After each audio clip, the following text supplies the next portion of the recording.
I grew up in a pretty standard family, just me and my folks, living in a small, cozy house at the edge of town. My dad worked the late shifts at the factory, and my mom was a cashier at the local grocery store.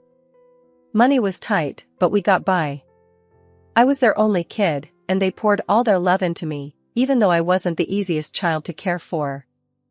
From a young age, I was always the sickly one, catching colds that seemed to linger for weeks and struggling with a bunch of allergies that kept me indoors more than out. I was thin, way too thin for my age, and my clothes? Well, let's just say fashion was the least of our concerns. School was a battlefield. I tried to blend into the background, but somehow, I always stood out, and not in a good way. My classmate, Sarah, she made sure of that. Sarah was everything I wasn't: popular, pretty, and always dressed like she was about to walk into a photo shoot. One day, trying to dodge the bullies, I was late to class. Slipping into my seat, I hoped for a quiet day. That hope vanished the moment Sarah noticed me.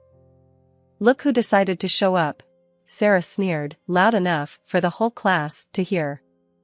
"Thought you were too sick to come to school, or did you finally find something to wear that didn't come from a charity bin?" Her friends laughed, echoing her cruelty. I wanted to disappear, but there was nowhere to hide. I kept my eyes down, whispering, "Just leave me alone, Sarah." "What was that?" she mocked, stepping closer. "Can't hear you. Speak up." Before I could muster a response, Mr. Jenkins, our math teacher, entered the room, cutting off whatever Sarah had planned next. The rest of the day, I kept to myself, speaking only when spoken to, and even then, my words were barely above a whisper. At home, things were different. It was my safe haven. My parents, seeing my downcast eyes at dinner, exchanged worried glances. "Nellie, honey, you barely touched your food." "Something happened at school today?" my mom asked, her voice full of concern.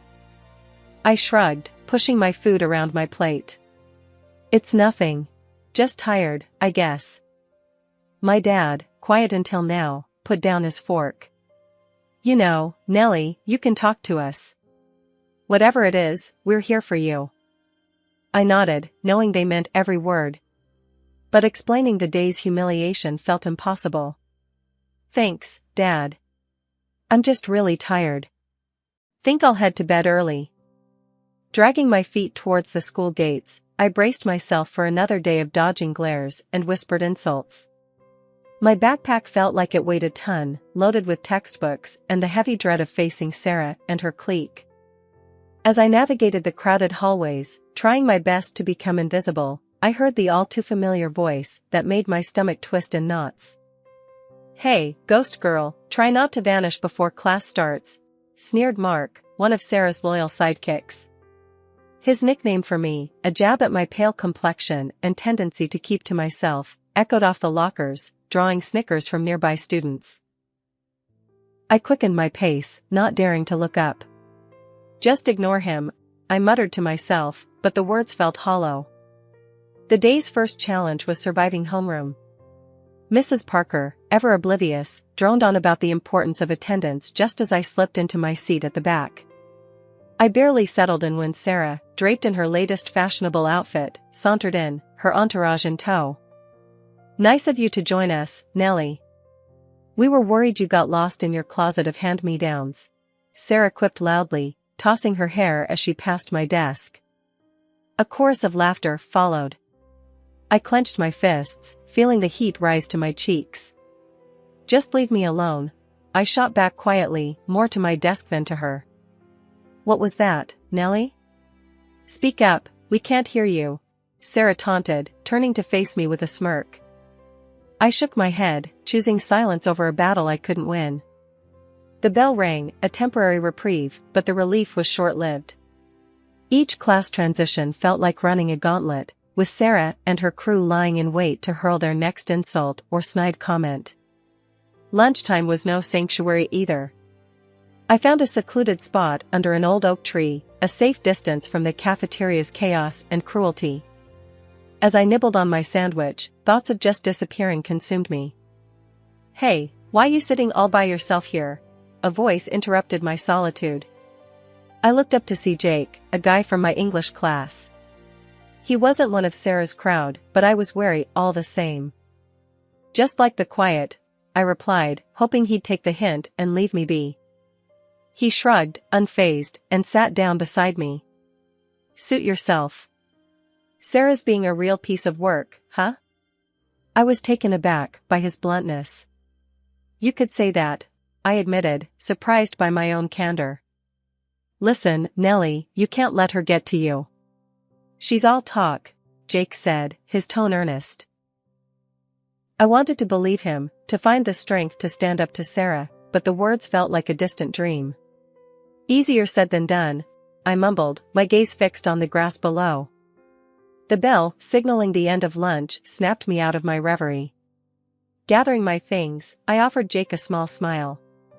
"Thanks for, sitting with me." "No problem. See you around, Nellie," he said, heading back to the building. The rest of the day passed in a blur. With each class, I counted down the minutes until I could escape back to the safety of my home. But the day wasn't without its lessons.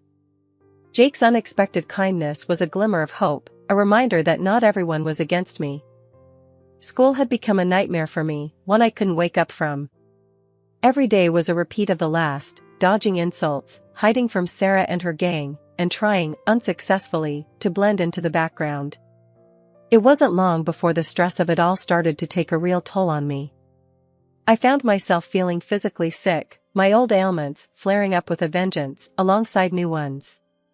Headaches, stomachaches, you name it, I had it. I was a mess, inside and out. One evening, I was curled up on the sofa, a blanket wrapped around me, trying to shake off the latest in a long line of migraines when Grandma came over. She had this way of seeing right through you, and that day was no different. "Nellie, this isn't just about being sick, is it?" she asked, her voice soft but firm. I tried to shrug it off. "I'm fine, Grandma. Just tired." She wasn't having any of it. "Nonsense. You're sick, yes, but it's not just physical, is it?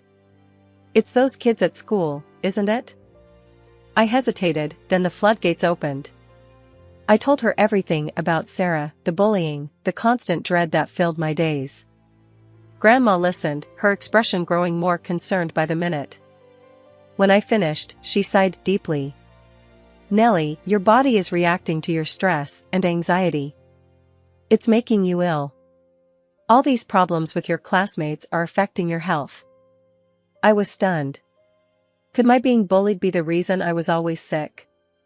Seeing my confusion, Grandma explained further. "Stress can have a real, physical impact on your body. It's important we address not just the symptoms, but the cause as well." The next day, Grandma sat down with my parents and me to discuss a plan.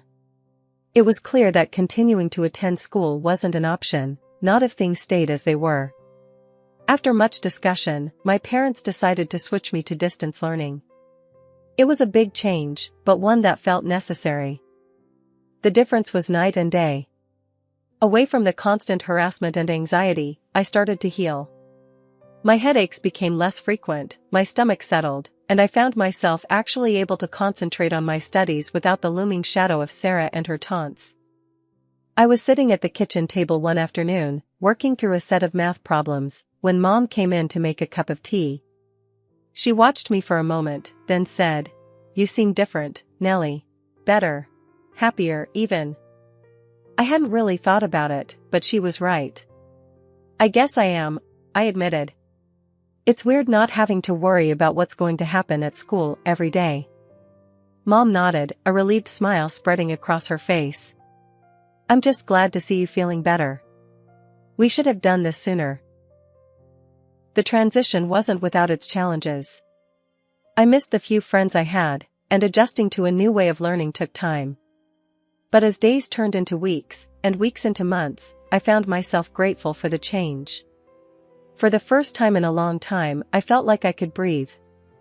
One morning, as I logged onto my first virtual class, my mom knocked softly on my door. "Nellie, you okay with this? Missin' your friends?" she asked, peeking in with a concerned look. I paused, considering. Kinda, I admitted. But it's better than before. At least I can focus now. She nodded, her eyes softening. You just shout if you need anything, okay? I'm right downstairs. As the days turned into weeks, I found a rhythm to my new routine. The subjects I used to struggle with began to make sense, thanks to the absence of distractions and the patient guidance of my online teachers. One afternoon, after a particularly successful math session, my dad came home early and found me at my desk. Look at you, assing your classes without those bullies breathing down your neck, he said with a grin, ruffling my hair. I couldn't help but smile back. Feels weird, Dad. Good weird, though. Like, I can actually do this. That's 'cause you can, Nellie. Always could, he replied, pride evident in his voice. Yet, it wasn't all smooth sailing. The lack of social interaction began to weigh on me. I missed the face-to-face conversations, even the ones that weren't always kind. The silence of the house, once a sanctuary, started to feel more like a cage. I started to look for ways to fill the social void. I joined online study groups and even started a virtual book club with a few classmates I'd reconnected with. It wasn't the same as hanging out in person, but it helped. One evening, as I closed my laptop after a long study session, my grandma called. How's my favorite granddaughter? She asked, her voice warm and comforting. I'm your only granddaughter, Grandma, I teased, smiling at our ongoing joke. Details, she chuckled. How's the distance learning going? It's good, actually. I mean, I miss seeing people, but I'm doing better in school now, I shared, feeling a sense of achievement. That's my girl. You're stronger than you know, Nellie. Don't forget that, she said, her words lifting my spirits. Prom night was something I had dreaded for months. The very idea of attending filled me with anxiety. My parents, however, thought it would be good for me, a chance to close this chapter on a high note, as they put it. Despite my protests, I found myself nodding along to their encouragement. It's a once-in-a-lifetime thing, Nellie. You might regret not going, Mom said, her eyes hopeful. I couldn't bring myself to argue further, even though every fiber of my being screamed against it. So, there I was, in a simple dress that my mom and I had picked out, standing awkwardly at the back of the gym, trying my best to blend in with the walls. The gym was transformed, barely recognizable, with all the decorations and lights. Groups of my classmates, all dressed up, were laughing and dancing, enjoying the night. I couldn't help but feel like an outsider, watching the festivities from my lonely corner. As the evening dragged on, I decided to make a quiet exit. No one would notice I was gone anyway. But just as I was about to slip out, Sarah, in her stunning dress, blocked my path. Leaving so soon, Nellie? The party's just starting, she sneered, her voice dripping with malice. I tried to step around her, but she shoved me back, a little too forcefully. Watch where you're going, she hissed, her eyes gleaming with cruelty. The sudden push caught me off guard, and I stumbled, drawing the attention of those nearby. In seconds, I was surrounded by Sarah's friends, their laughter piercing the loud music. Look at her, can barely stand straight, one of them mocked, pointing directly at me. Sarah leaned in closer, her voice loud enough for her circle to hear. Guess some things never change, huh, Nellie? Always the clumsy one. I felt my cheeks burn with embarrassment and something else, anger, maybe, or just a deep, aching sadness. Just leave me alone, Sarah, I managed to say, my voice shaky, but loud. Oh, I will, don't worry. Wouldn't want to ruin my night by spending another minute with you, she retorted, her words like daggers. The group's laughter followed me as I turned and ran, not stopping until I was safely outside, away from their taunting faces. Tears blurred my vision as I made my way home, the night air doing little to cool my flushed cheeks. My parents were waiting up when I got home, their faces lighting up at the sight of me.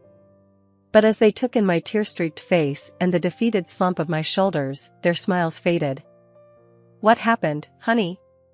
Mom asked, rushing over to me. I shook my head, unable to find the words to explain the humiliation and hurt. "I just want to forget tonight ever happened," I whispered, the tears starting again as I let my parents wrap me in their arms, their concern and love a small comfort in the face of my pain. After the prom disaster, I was more than ready to put high school behind me. College was my chance to start fresh, to be someone new.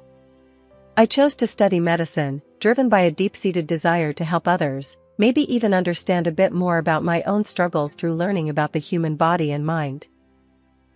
My first day at medical college felt like stepping onto another planet.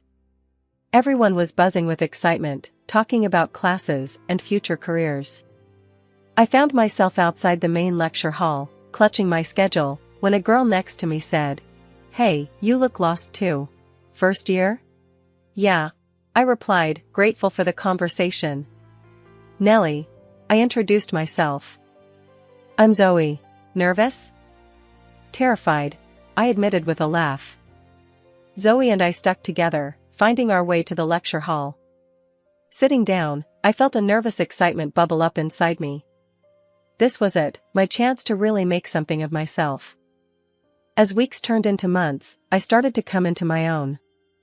I was doing well in my classes, even making a few friends.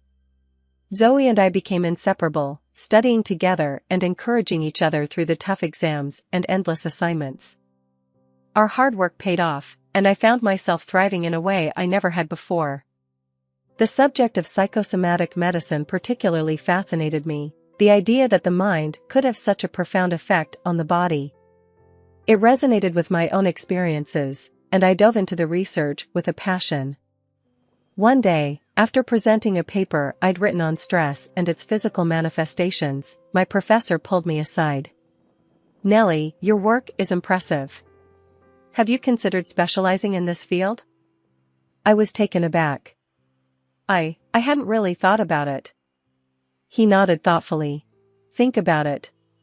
You have a knack for understanding the complexities of the human mind and body. It's a rare gift." His encouragement bolstered my confidence, and I began to see a clear path ahead of me. I was going to use my past, my struggles, and turn them into something positive. I was going to help people heal, not just physically but emotionally too. As the years passed, I graduated from medical college with honors, my sights set on specializing in psychosomatic medicine. My family was proud, and I, for the first time in a long time, was proud of myself too. I had turned my life around, and I was ready to face whatever came next with a newfound strength and determination. Zoe hugged me tight on graduation day. "Look at us, we made it." "Yeah, we did," I said, smiling. "Here's to new beginnings." And as we threw our caps into the air, I felt a sense of closure. The hurt and isolation of my past were behind me. Ahead lay a future full of possibilities, a chance to make a real difference. And I was ready for it, more ready than I'd ever been. After pouring years into researching the profound effects of psycho-emotional stress on the body, my work started gaining traction. I'd written extensively on how the turmoil of our minds could physically manifest, leading to real, often severe health issues. Stress, anxiety, the grind of daily life, it all could lead to negative reactions within the body, spiraling into chronic conditions. What fascinated me most was finding ways to reverse or manage these effects, by addressing the root, the mind state. This journey of mine caught the eyes and ears of the medical community. Invitations flooded in, asking me to share my findings with peers, specialists, and even skeptics. It wasn't long before my name became somewhat of a buzzword in medical circles, a symbol of a fresh perspective on holistic healing. My big break came when I was invited as a speaker at the annual health conference. The topic I chose, the mind-body connection, psycho-emotional stress and physical health, struck a chord. As I spoke, I could see the realization dawn on many faces. This wasn't just theory, it was reality affecting countless lives. I walked off that stage, to a sea of applause, my heart racing not from fear, but exhilaration. I'd overcome my dread of public speaking, facing down an auditorium packed with professionals, and I'd held my own. The buzz from my presentation didn't just end with applause. Post-conference, an invitation came my way that would have seemed unimaginable years ago, a dinner with the who's who of the health sector. Government officials, insurance bigwigs, clinic heads, and industry specialists, all were to be there. As the day of the dinner approached, a mix of excitement and nerves took over. This was more than just a meal, it was a networking goldmine, a chance to discuss potential collaborations, to take my work to the next level.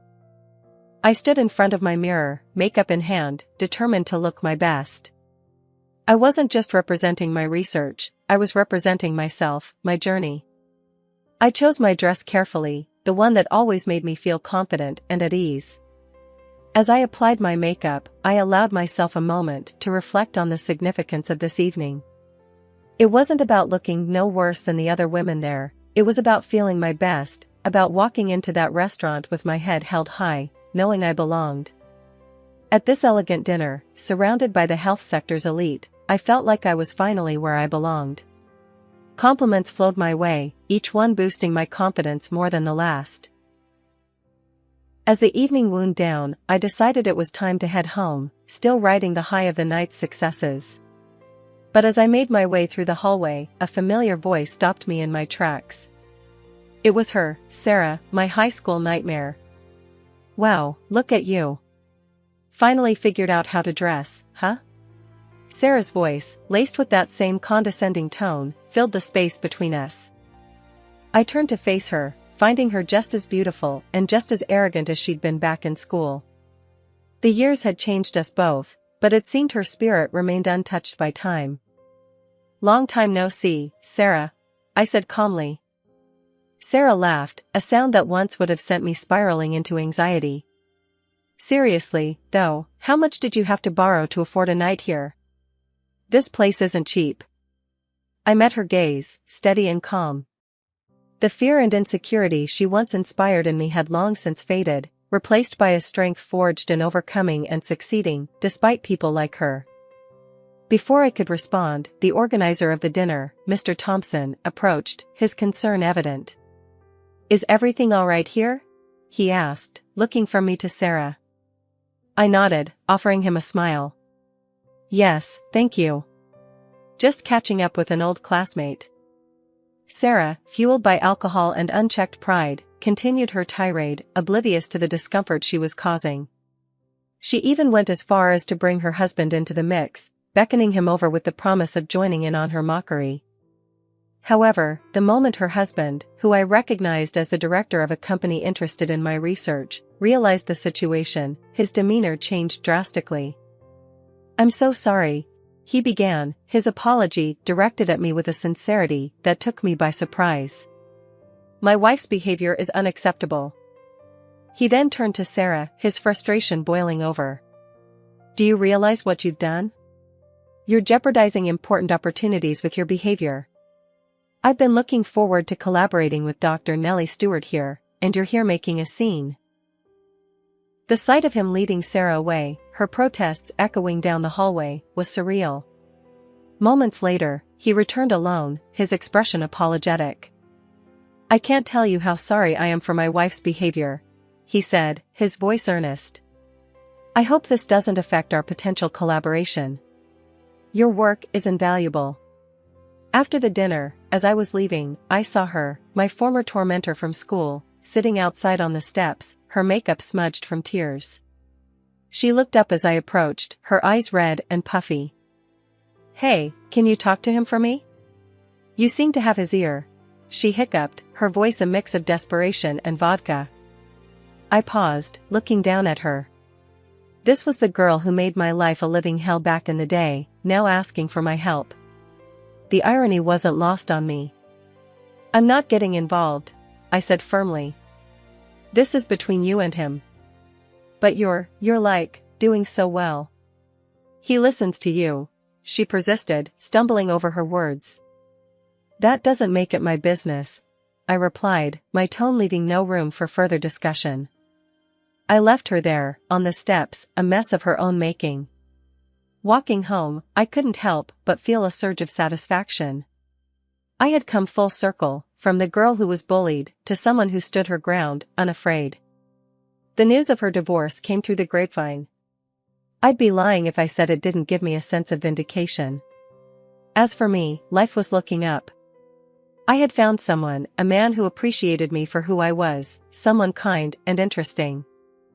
We were talking about a future together, something I never thought I'd have. Continuing my work, I felt more motivated than ever. My experiences, both past and present, fueled my passion and my resolve to make a difference. It was a strange journey, but it led me here, to a place of happiness